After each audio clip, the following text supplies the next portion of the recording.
what are your views on mining pools having more than 50% of the network's hash power? Second part of the question, does this hurt decentralization? And are there ways to keep these pools in check? Yeah, so that was a big concern of mine back in like 2017 and maybe early 2018. But by 2019, I kind of felt very differently about it because the proof of work design has incentives to keep mining pools in line. And so for a while, I was doing work on this idea that, what if you have to have a monopoly miner? Like the economies of scale are really working against decentralization. And so I started playing around with the assumption, like let's just assume that there is a miner who has, close to 100% of the hash rate. And it's still open competition, right? So unlike, say proof of stake, if someone comes along and builds better hardware, they can displace the monopoly miner. So the monopoly miner has to stay at least a little bit on their toes, but perhaps not that much because they're going to have a lot of advantages. Um, what does that do to the network, and are the network incentives okay? And in general, the answer is that yes, the network incentives are okay because the miner has this large capital investment, this big, like high dollar value investment in mining hardware.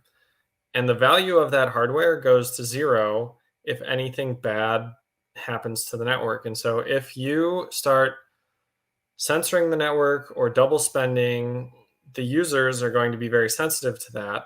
And they basically have two options. They can exit, vote with their feet, and they can leave the ecosystem, which if the miner's not letting them sell their coins, then it means they just stop buying new coins. And so demand for the coin goes to zero, value for the coin goes to zero. Or the other thing is that they defect to a new network. If they're allowed to transfer their coins, they can leave for a new network. Sorry. The second option that users have is to hard fork, to change the mining algorithm, essentially elect de facto a new monopoly miner to build consensus. And both of these have the same impact of the mining pool or mining entity basically faces a big financial loss. And this loss isn't just measured in paper, it's measured in actual physical products that they had to go and build and make. And so the potential for the user base to negatively influence the value of the coin serves as a big motivating factor to keep the mining ecosystem honest, even when there's 51% Yeah, I want to control. add. Yeah, I want to add to that. I've been very surprised with the way that mining has operated around these kind of incentives. I mean, David, you mentioned the lock-in of hardware, which I think we saw in a paper a couple years ago that stated that. An example I want to bring up is in the Ethereum mining, I guess, space. There's been times where people sent, say, like $8 million transaction fees that it's just been up for grabs by whoever could reorg and take those fees. And that was GPUs. That wasn't, well, some mix of GPUs. That wasn't necessarily dedicated hardware.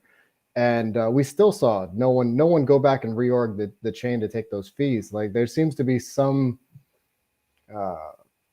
not just financial incentive, but just kind of social incentive or social push to just be orderly in Nakamoto consensus. And yeah, it's really surprised me because a lot of the game theory or the way that people have talked about it for years, it doesn't seem to hold up so much. It just seems like everyone just kind of proceeds in line.